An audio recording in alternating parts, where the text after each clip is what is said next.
companheiro estiver de boa fé e não souber desta união estável, que precede a que ele passa a ter agora, ele também teria direitos resguardados. E nós temos ainda uma corrente minoritária que reconheceria igualdade a todas as uniões estáveis. Este acórdão, repito, e me parece correto, parte do pressuposto de que a união estável, por exigir a fidelidade, só pode ser uma. E, a partir daí, para outras uniões estáveis, você esbarraria num impedimento, dada a primeira união estável já realizada.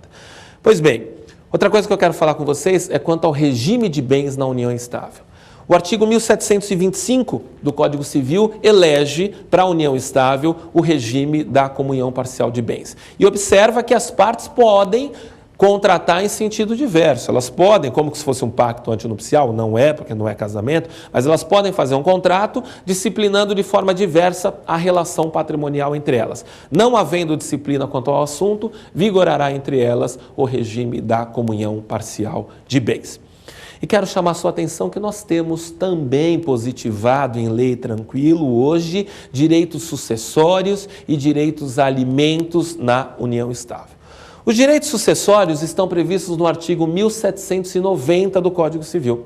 E o 1790 diz que o companheiro irá herdar na hipótese do falecimento do seu companheiro. É bem verdade que o Código traz, nesse particular, alguns detalhes que têm sido objeto de crítica da nossa doutrina, quando o Código diz que o companheiro irá herdar sobre os bens adquiridos onerosamente na constância da união estável. O que daria uma discussão sobre dois aspectos. Primeiro, os bens anteriores à união estável estariam fora do direito do companheiro herdar, e os bens adquiridos na união estável, mas que não foram adquiridos onerosamente, também estariam fora desta situação da herança. E mais do que isto, você lendo com detalhes o 1790, eu te aconselho a leitura desse dispositivo, você vai verificar que o companheiro herda em concorrência com filhos ou com outros parentes, mas numa situação que o coloca, no tocante à herança, o companheiro numa situação inferior a uma esposa herdando. A esposa herda com maiores garantias do que o companheiro herda hoje pela leitura dos dispositivos respectivos que falam da herança na união estável e da herança no casamento. Então ainda há um desajuste entre direitos de companheira e esposa no tocante à herança. E por fim, para encerrar esse bloco, eu quero chamar a atenção que na questão dos alimentos, não. O artigo 1694 equipara e coloca na mesma situação que podem cônjuges, companheiros, pleitear alimentos um dos outros quando isto se fizer necessário para a manutenção da vida, dissolvida uma união estável. Daí porque, nesse particular, no tocante aos alimentos, a união estável está bem resguardada. Pois bem, estas eram as considerações que nós teríamos a falar sobre a união estável de uma forma bem genérica. No próximo bloco, nós vamos responder perguntas específicas que vão te ajudar a esclarecer ainda mais esse assunto. Fique com a gente até daqui a pouco.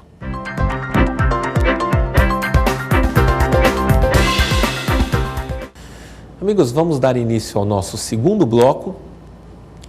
Pergunte ao professor. Você pode participar mandando um e-mail para provafinal@aesapar.com. Vamos ver as perguntas que nós recebemos sobre o assunto união estável. Professor, existe um período mínimo necessário de convivência para caracterizar a união estável?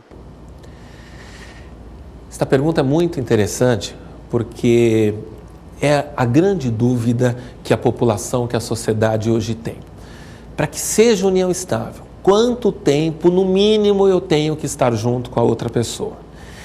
E como eu expliquei um pouquinho no bloco anterior, mas agora eu vou entrar com mais detalhes, na evolução legislativa que nós tivemos quanto ao assunto união estável, houve sim um período, uma época, quando da edição da Lei 8971, mas isso lá em 94, houve sim um período em que se condicionou para o reconhecimento da união estável a convivência mínima de 5 anos.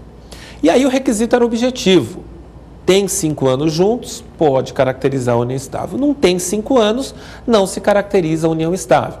Talvez para o julgador ficasse mais fácil, porque ele, repito, tinha um dado concreto ali. Comprovado 5 anos, união estável, não comprovado, não tinha união estável e aí não se tutelava aquela relação. Mas a questão, meus amigos, é que há relacionamentos que com muito menos do que 5 anos, vive-se como união estável. Porque o objetivo de constituir família que deve ser o grande elemento a ser buscado para caracterizar a união estável. Daí porque já na legislação de 96, então não foi o Código Civil atual que tirou esse prazo mínimo, não. Já na legislação de 96 esse prazo passou a não existir e o Código de 2002 convalidou essa ideia. Ou seja, hoje nós não temos na lei um prazo mínimo necessário para configurar a união estável. Nós não temos. O prazo foi substituído pela expressão convivência contínua e duradoura. Convivência contínua e duradoura. Aí você vai me perguntar, mas o que é convivência contínua e duradoura? Ora, desde que não seja algo eventual. A gente saiu uma vez, aí depois de não sei quanto tempo saiu uma segunda vez. Ora, e talvez nem saísse, algo absolutamente eventual, ocasional, isso não é união estável. Tem que ser algo contínuo. E duradouro é o grande elemento que o juiz vai ter que, no caso concreto, verificar a partir de provas testemunhais, a partir de provas documentais. Vai ele verificar, tomando por base, se aquelas pessoas tiveram o interesse de constituir família no período em que ali se relacionaram. É isso que o juiz vai ter que tomar por base para reconhecer uma união estável. Então, a que conclusão a gente chega? Nós chegamos à conclusão de que você pode ter uma união estável até inferior a 1 ano. Ora, há julgados que mostram. Se as pessoas no começo tinham esse ideal, esse interesse de ficarem juntos, não sabiam quanto tempo, mas tinham esse interesse. E a convivência era pública, todos sabiam. Era contínua, diariamente, semanalmente. Viviam como se fossem casados. Viviam com o ideal de permanecerem juntos. De repente, esse ideal se destrói por algum fato, mas havia durante aquele período esse ideal. Encerrada esta relação, pode-se caracterizar uma união estável, repito, com menos de 1 ano, com mais de 1 ano, o período que for, desde que durante aquela convivência tenha sido contínua, duradoura e, mais uma vez eu falo o mais importante, a convivência tenha sido balizada por aquele ideal de constituir família. O problema é, e aí é um problema grave, quando um tinha o ideal de constituir família e o outro não. E aí o nosso direito tem sido atento a evitar que o companheiro de boa-fé possa ser prejudicado. Companheiro de boa-fé não pode ser prejudicado. Ele apostou na relação, ele acreditou naquela relação. O outro não apostava, não acreditava, mas tudo bem. O outro enganou.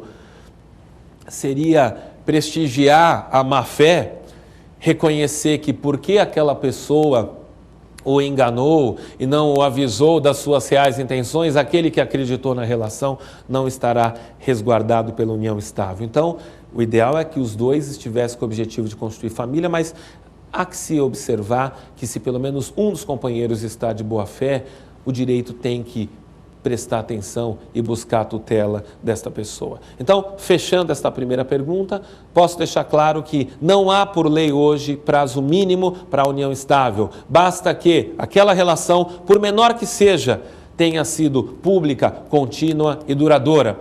Vive-se a vida em 1 minuto.